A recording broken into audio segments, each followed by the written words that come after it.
CM Mamata Banerjee ने कहा, हम शाम को यहाँ आए और वापस चले गए और उस समय हम सभी वहां मौजूद थे।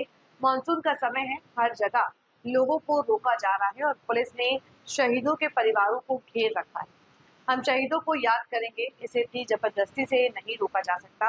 हर जगह हमारे मंच तोड़े गए, बिजली की लाइनें काट दी गई, माइक का कनेक्शन काट दिया गया। देखिए, ये सभी पोस्टर और बैनर फाड़ दिए गए।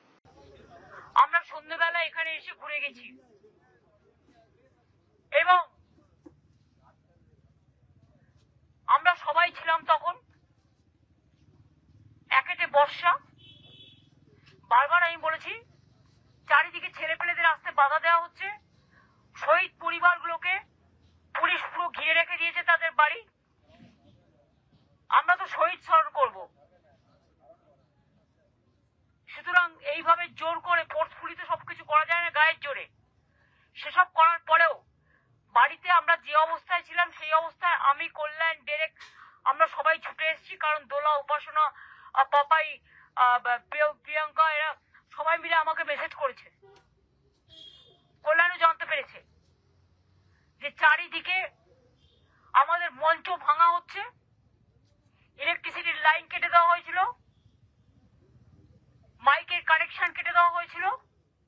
এই দেখুন সমস্ত পোস্টার টোস্টার ব্যানার ট্যানার যা ছিল সব ছিঁড়ে দেওয়া হয়েছে